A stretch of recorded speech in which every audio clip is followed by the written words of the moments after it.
Hello दोस्तों, स्वागत है आपका A to Z स्टोरीज़ पर।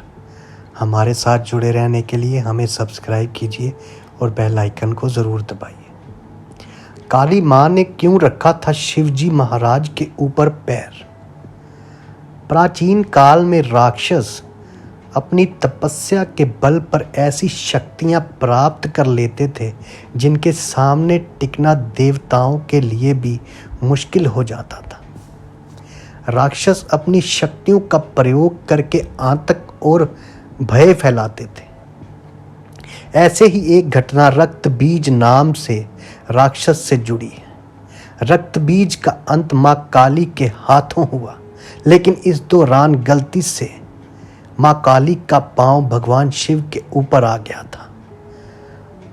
एक बार रक्तबीज नाम के एक राक्षस ने भगवान शिवजी को प्रसन्न किया और उनसे एक वरदान हासिल कर लिया। रक्तबीज को ये वरदान मिला था कि उसका खून जहां भी गिरेगा वहां से उसी के समान राक्षस पैदा हो जाएंगे। रक्तबीज को अपने इस गुण पर बहुत अभिमान था, इसलिए उसने अपनी शक्तियों का गलत इस्तेमाल करना शुरू कर दिया। घमंड में चूर रक्तबीज ने देवताओं को युद्ध के लिए ललकारा। देवता रक्तबीज से लड़ने के लिए आ गए, लेकिन जहां भी रक्तबीज का रक्त गिरता वहां से एक और रक्तबीज पैदा हो जाता।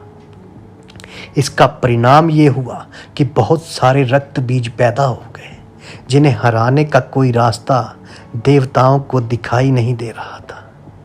घबराकर सभी देवता माता दुर्गा के पास पहुंचे और अपने प्राणों की भीख मांगने लगे।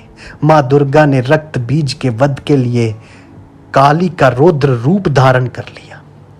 रक्तबीज को देखकर माँ काली क्रोध से भर उठी और अपनी जीभ को इतना फैला लिया कि सारे रक्तबीज उसमें समा गए। अब जहां भी रक्तबीज का रक्त गिरता माँ काली उसे पी जाती। रक्तबीज को समाप्त करते हुए मां इतनी क्रोधित हो गई कि उनको शांत करना मुश्किल हो गया। काली मां का ये रूप विनाशकारी हो सकता था, इसलिए सभी देवता भगवान शिवजी के पास पहुंचे और बोले कि आप ही मां का क्रोध शांत कर सकते हैं। मां काली के क्रोध को शांत करना भगवान शिव के लिए भी आसान ना था, इसलिए भगवान शिव काली मां के मार्ग में लेट गए। क्रोधित मां काली ने जैसे ही भगवान शिव के ऊपर पांव रखा, वो झिझक कर ठहर गई और उनका गुस्सा शांत हो गया, क्योंकि उन्हें इस गलती का एहसास हुआ कि उन्होंने अपने पति के ऊपर ही पांव रख दिया, भोलेनाथ के ऊपर ही पांव रख दिया, जिससे शर्मिंदा होकर भूल की वजह से उन्होंने अपनी जीवा बाहर निकाली। इस तरह भगवान शिव ने देवताओं की मदद की और मां काली के गुस्से को शांत किया, जो सृष्टि के लिए भयानक हो सकता था। जय मां काली, हर हर महादेव। यदि आपको हमारी ये कहानियाँ अच्छी लगती हैं और आप हमारे साथ जुड़े रहना चाहते हैं तो हमें सब्सक्राइब कीजिए, लाइक कीजिए, शेयर कीजिए, कमेंट कीजिए और अंत में आप सबको मेरा सादर प्रणाम। धन्यवाद दोस्तों।